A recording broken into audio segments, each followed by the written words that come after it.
probed you on to more fully understand this asylum seeker circumstance.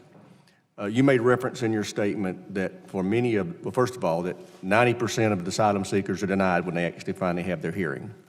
The other, and those 90% generally have already blended into the society. We can't get rid of them. If we know only 10% are going to be improved based on history, I just don't understand why we're letting people in while they wait on their hearing. You made reference in your statement that many of them are allowed to stay in Mexico until their hearing date. My question is, why aren't all of them required to stay in Mexico until their hearing date? So that way we can monitor them while they're here for their hearing, and if they're approved, they stay. If they can't, they go back to Mexico. Is that because of some statutory reason, or why? It's actually more based around, we're trying to do this in a very reasoned way. So we are expanding that program across the border. We work and notify the Mexicans as we do that.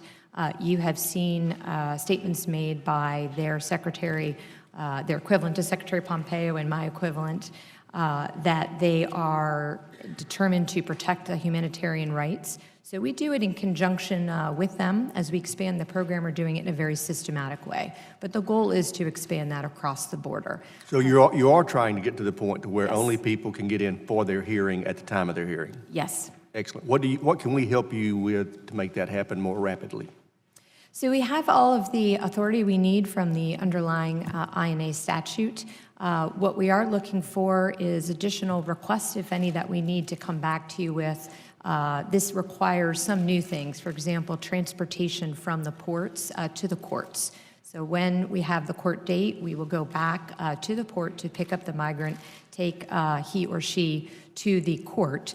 That is not a transportation need we've had in the past. So that's just one example, but we are looking through to see if we can fund those as we expand the program with our current resources. If not, we would come back with a request.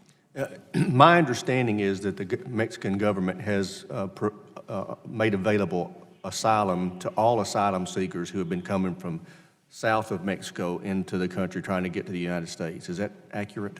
My understanding is they have offered both asylum to the vast majority, if not all, of the migrants, but they have also offered work permits. So if somebody is fleeing Venezuela or Honduras because of their concerns over safety, and they get into Mexico, by the time they get to Mexico's northern border to come into our country, there is no danger to them in their safety. My plea to anybody that chooses to take this journey is to please seek protection as soon in the journey as possible. It's an extraordinarily dangerous journey. So my advice to migrants throughout the region is please accept protection as soon as possible. Okay, I'd like to give you some time. You made reference to the Northern Triangle that you, in your opening statement, that you'd like to talk more about it. Would you tell us what you had in mind? Sure. So beginning about 9 months ago, I had traveled to the region many times between the border and the Northern Triangle in Mexico. I've been there about 25 times and have had multiple discussions with my partners in the Northern Triangle. What we're working on together are ways to dismantle transnational criminal organizations, to identify the criminals who are preying on the vulnerable populations, to work with international organizations such as UNHCR to increase asylum capacity in the region, to make sure that we're sharing information so we understand who is in the flow. That latter relates to the increases in special interest aliens that are in the flow, and to make sure that we can keep families together. So how can we design a system that begins at the start to make sure that migrants are protected and they don't need to take this dangerous journey? Great. Do you know how much the smugglers charge people to get across the border generally? So it varies. Our estimates, and then most recently as last week, what we heard from Mexican counterparts is about $6,000 a migrant. It's more for families. To your knowledge, do they coach the migrants as to what to say when they get to the border to be able to get in?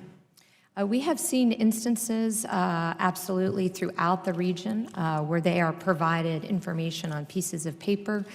There's also advertisements through social media. There's a WhatsApp conversation particular to this to give them, if you will, specific words to claim credible fear once they reach our border. Great. Thank you. My time's expired. I appreciate your service. Thank you, Chair. Now recognize the gentlelady